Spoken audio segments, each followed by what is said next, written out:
শ্রীভূমিতে কংগ্রেসের বিজয়ী পঞ্চায়েত প্রতিনিধিদের সংবর্ধনা সভা যেন রূপ নিল এক চরম বিশৃঙ্খল উত্তেজনাপূর্ণ নাট্যমঞ্চে।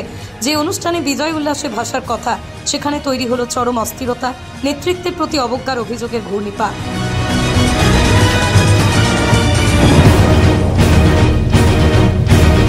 অনুষ্ঠানের শুরু থেকে অশান্তির মেঘ জমতে থাকে। দলীয় কর্মীদের একাংশ, বিশেষ করে যুব কংগ্রেসের ও সেবা দলের নেতারা অভিযোগ তোলেন যে সংবর্ধনা সভার আগে তাদের সঙ্গে কোনো আলোচনা হয়নি, জানানোর প্রয়োজনই মনে করেননি, যা ক্ষোভে ঘি ঢালে। এই অবমাননার প্রতিবাদে সভাস্থল ত্যাগ করেন বিশিষ্ট কংগ্রেস নেতারা।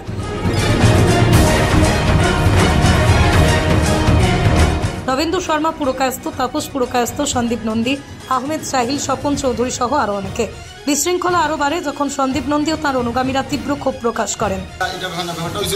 আমরা এখানে ফ্রন্টাল লিঙ্কস প্রচুর আছে, যুব কংগ্রেস আছে, সেবা দল আছে, ইয়ং ব্রিগেড আছে এবং এনএসওয়াই আছে, আর প্রচুর আছে। ফ্রন্টাল লিঙ্কসের সব আমরা বাইরে আইছি, কারণ একটা সভা চলে যারা ফ্রন্টাল লিঙ্কস আমার যুব কংগ্রেস সভাপতি হই, বা আমরা যুব কংগ্রেসের 3জন কার্যকরী সভাপতি আছে, আরও আমরা কিছু মেম্বার আছে, তারা দেখা হয়েছে না।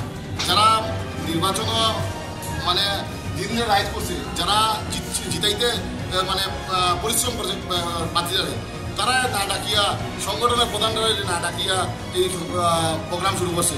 এক পর্যায়ে সভাস্থল কার্যত উত্তপ্ত হয়ে ওঠে, আতঙ্কের ছায়া নেমে আসে পুরো এলাকা জুড়ে। গোটা সংবর্ধনা সভা এক অস্বস্তিকর বিশৃঙ্খল পরিবেশ সম্পন্ন হয়।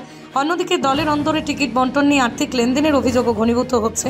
স্বপন মণ্ডল, রজত চক্রবর্তী, রশিদ চৌধুরী, আমিনুর রশিদ চৌধুরী, বিশ্বজিৎ ঘোষের বিরুদ্ধে উঠছে টাকার বিনিময়ে টিকিট দেওয়ার অভিযোগ, যা গোটা জেলা কংগ্রেসের বিশ্বাসযোগ্যতাকে প্রশ্নের মুখে ফেলেছে। এই বিশৃঙ্খলার মধ্যেই দেখা যায় আরও এক চিত্র।